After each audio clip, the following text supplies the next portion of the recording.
Yeah, because it's, especially in a warm night, to sit in here, it's beautiful. I think if I could have imagined what your house would be like, it'll be white, it'll be peaceful, it'll be serene, it'll have beautiful light, very natural, and here you are. Thank you, yeah. I love this. I love this house. I was so lucky to find it. It's just dreamy. I love it. And you've got Jack ready to bite my ankle. Yeah, he's watching you. And he's just become really protective of me lately. I took him on the road for the first time, on the bus, on the plane. It was incredible. Are you stuck? And he'd even come on stage for an encore. Really? And go down and greet the people at the front like it was... Like it was his show? Been trained, yeah, here I am. He was so lovely, I love him. There's a handsome boy. You say hi. Hi. Oh, thank you. Look, there's so much to talk about. You've got a new album, a new best-of album, Yeah. and the collection of your videos, that some of which on DVD, some of which I had never seen before. I'm sure it took you back too. I hadn't seen them in so long that it was unbelievable to me how long ago I did them and what I did and what I wore and what my hair was like and everything. It's quite amazing. The earliest ones, you look so sweet and innocent, and you can see various directors going, okay, we're going to give her a little bit of edge here, and your hair's all kind of up, but it really is like a strolling through memory lane, isn't it? Time, yeah, the 60s, the 70s, 60s wasn't quite the 60s, the 70s, the 80s, hair and the clothes and the fashion and everything. It's fun for me to see it too. There's nothing left to talk about, let's horizontally, let's get physical. When I look back, physical was banned in the 80s when it first came out. And now when I listen to all the songs that are on the radio, I think, my God, this is like a lullaby in comparison to all the music that's out now. But I was so kind of stressed about the fact that it was a little raunchy in its time, and I was really concerned, you know. So I said to my manager, we've got to do something to counteract the implications of this song, so we need to make it funny. So that's how we came up with the exercise thing. How hard has it been for you to get back to work, having been to hell and back in the last few months? It was a very difficult decision because I didn't feel like singing, and I didn't think that I would ever sing again. I thought the thought of it was terrifying to me, and I thought I'd never do it again. But singing is part of me, and it's my soul. It's how I can express myself and move through feelings, because you express so much when you sing, that I was able to use that in my music, and music is a very healing and powerful thing. Are you any closer to knowing what happened? You know, this whole process, people might wonder why I haven't said more than I've said, but the truth is that it's an incredibly private thing and an incredibly devastating thing. And if there was something to say, we would say it, but there isn't. And Patrick's son and his ex-wife and I are all in close contact, and we, you know, we're good friends, and it's just a really, really difficult thing. And there seems to be a thing in the world now where everyone feels, they think they're entitled to know everybody's business, and they think they're entitled to know what is going on. But I think there are certain things that are so painful that I don't choose to discuss them, just that I miss him terribly, I love him terribly, and it's a devastating experience. What a lot of people couldn't understand was why there was such a long gap between when he went missing and when the public could have helped look for him. Can you explain why there was that month there when obviously you were going to hell and back, and as were people who knew him, but there wasn't, like, the word was not out there that could have, I don't know, potentially helped? That was really a decision of the police. So we had to go with their decision. So it was really not ours to do. And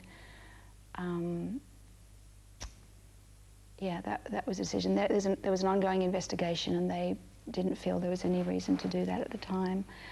And to make a spectacle out of it, which it would have become, and it still became, but it would have been, you know, you can never escape it if there's a celebrity involved in this kind of situation. But it was a decision made by the police, which you obviously had to go along with. Are you getting through it? Yes, of course. I'm moving. I'm living, and I'm moving forward. But you know,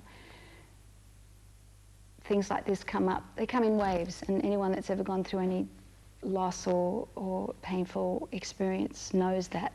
You think you're coping, and then you hit a wall or you hit a wave, and you go down and you come up again, and it's a process. It's like, you know, pain is there, and you just have to feel it and go through it, and there's no escape. I don't know if it got through to you, but it must have comforted you in some way, knowing that, you know, I mean, that there has always been, but especially in these exceptional circumstances, so much love and support out there for you. Everyone was going, oh no, Olivia, after everything she's been through and the sweetheart that she is, having to face another crisis in her life. Were you aware of the public sentiment out there for you? I felt it when I went out on the road, that people have been very discreet, and I just feel it from their heart, and I feel it when they shake my hand or whatever, but people have been really discreet and loving, and yeah, I feel it, definitely. Get a knowing smile or a look in the eye. See, you're my friend, so you get this out of me. I wasn't going to say anything. Well, how do you spend the rest of this year? What are your plans for Christmas? I'm sure part of you doesn't feel like celebrating, and other parts of you are moving on with life. Christmas is difficult. Tissue. Sorry, darling. Let me get a tissue. Hey, Olivia clearly distressed there, as indeed we all were, but she did return to her beautiful sitting room to continue the conversation, and that is coming up right after this break.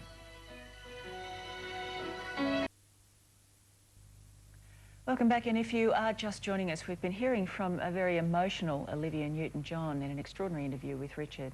Yeah, thanks, Trace. Everyone's heart certainly went out to Olivia when we learnt of her tragedy earlier this year. I've said many times before, she's probably the most loved Australian on the planet, I reckon.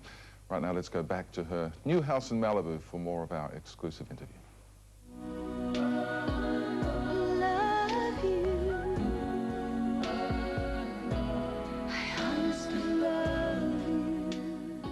So you think you're okay and you're coasting along, and then you hit a wave. So that was my wave, and I'm okay now. I'm up on the crest again. And there's not one person in the world who wouldn't understand exactly what you're saying. You know, there are so many people in the world who've gone through such, I mean, you can't compare, you know, my pain's worse than your pain. It's all related to that person. But there's so many people suffering in the world right now, and I also feel tuned into them. There's so many people in America who lost their homes and their families and everything. You know, I know how fortunate I am, and I count my blessings every day. But there are so many people going through a rough time this Christmas, and I never really understood it before, but I really do now. I mean, you've always had such an empathy with the public, I think, and they with you. I think that's part of the magic of Olivia Newton-John, that you are so in touch with the public's feeling, and they with you. You must know that. Well, I'm just a person like everybody else. I'm just a person that's been fortunate enough to have, you know, a lot of success and fame and things, but I'm really still, you know, at the bottom of it. I'm a girl from Melbourne who has lived a very interesting life, but I'm still a human being, and I've never lost touch with the fact that we're all that, and we're all the same, and we're all connected, and we all feel and cry, and, you know, it's okay. I think the feeling is that you embody so much of what's good about Australia. Oh, thank you, Richard. Well, I think Australia was a wonderful, has been a wonderful country for me. It was a great place to grow up because it's very grounding. So I always feel I carry it with me, and I'm always proud to be an ambassador for it. You've been doing shows over here, which have gone phenomenally well. Yeah, I toured. I just finished just before Thanksgiving, which is, what, a week ago, and went around America to promote an album that I did for Hallmark for Breast Cancer Month. Now let's cover off a couple of other things quickly. The hospital, the Austin...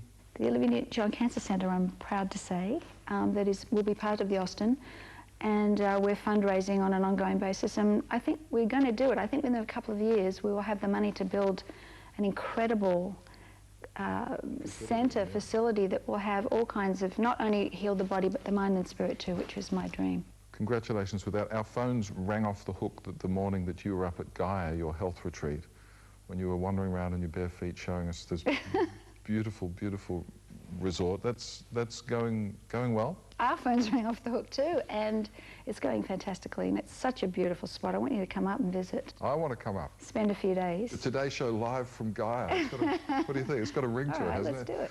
And you're coming to Australia and New Zealand in March next year for a limited number of shows. It started out as one show, I think, but then... Yeah, exactly. It started out as, would you like to do a winery in New Zealand? I said, oh God, I'd love to. I've always wanted to go to the wineries and have a time to look around New Zealand because it's such a beautiful country and I haven't spent enough time there.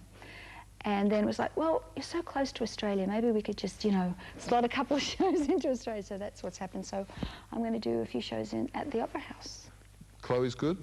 Chloe's great, yeah. I saw her before. She's working on the record deal. She's her mother's daughter. Yeah, she's so good. Wait till you hear it. It's so great, the music. And she just cut some new tracks and she's very excited about them, and we're just waiting to announce what's happening, and it's good. She loves to write, and she's a really sensitive songwriter. She writes the most amazing things. In fact, on my new album that we're not talking about today, but I recorded one of her songs. I wrote the melody to one of her lyrics, and fantastic. Yeah, she's great. On that piano, probably. On that piano, exactly, I did. That doesn't get much better, does it, writing a song with your daughter and recording it? That was a classic.